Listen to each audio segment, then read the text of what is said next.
Hey folks, welcome to Butterfly Bricks, hope you're all well. Star Wars Ultimate Collector Series sets, or UCS, have been around for 20 years now. They are amazing, highly detailed and complex models of iconic Star Wars ships, vehicles, characters and locations. They're usually quite big, and they're also notoriously expensive, and that's fine, as they are for collectors and AFOLs of Star Wars who will spend on this. But of course, kids want them too, and here's my 5 reasons why UCS sets are not value for money, especially for kids. Number 1. They won't get played with. You will never ever do anything with them. They will sit on the shelf, looking amazing, needing dusting, and you will never handle them. You'll be so afraid to break it, and worst of all, they will never serve any purpose other than as an ornament, and that's not what Lego is about for kids. Number 2. System sets are already brilliant. The regular Star Wars system sets actually look amazing on display anyway. Lego have really upped their game in the last few years. I mean, check out the recent X-Wings, they are gorgeous. The U-Wing, Kylo Ren's TIE Fighters, all good examples of ships that are already full of detail, good proportions, nice skeleton minifigs. And you can easily custom build regular system sets into small UCS versions, adding playability, detail and more fun build time for yourself. One of the best things about the UCS sets for sure is the build, but it's sometimes more fun challenging yourself to make a regular system set you already have even better. Number 3. Playability and size. What do I mean by this? Well, the 2016 Y-Wing set from Rogue One is hands down the best Y-Wing yet. It's super detailed, has loads of playability and it looks great on display. It's a great toy to swish about. The bombing function is cool, it has landing skids that open out, space for a droid, swiveling guns and missiles. Even the new Resistance one looks amazing. It's not as desirable as the old trilogy one though. The UCS set is obviously not meant to fly about, and it has a weak point where it always comes apart when being handled. In comparison to me, there's no reason to ever purchase the UCS, for it has no playability at all. The size of the UCS sets is a problem too.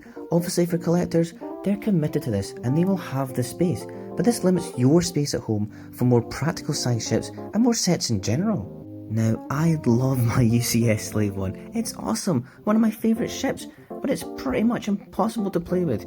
You can't land and take off as it weighs a ton. It does have cool weapons that open up, and the cockpit too, but they're not a play function. This is what I mean. It is incredible and I love it, but it's not for playing with, sadly. Number 4.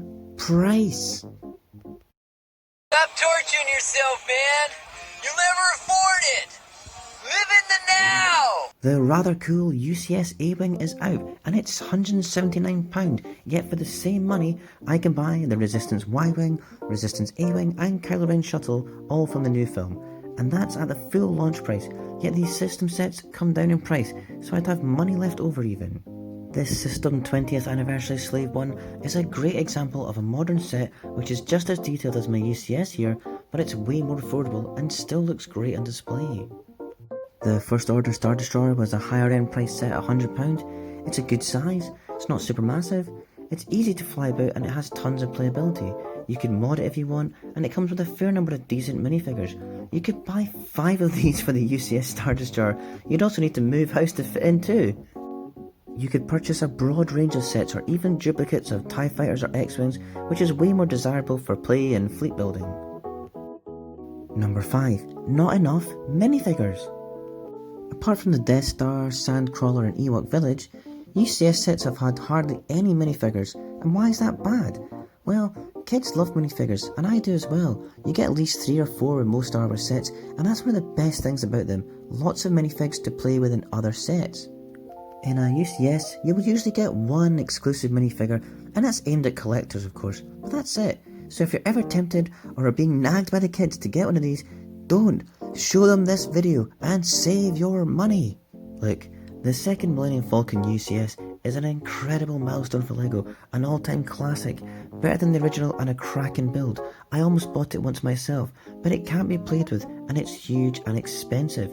It's the rich kid, wealthy adult fans thing, and to me it's an absolute waste of money for the 99% of us who want to get the most out of our Lego. It's a statement of too much money and no creativity. So, that's my 5 reasons. Now stick to the system sets and you'll afford more and get more value. Let me know in the comments if I'm right or wrong. It's a great debate, and don't forget to subscribe for more great LEGO content. Oh, and check out my other videos here too. Bye.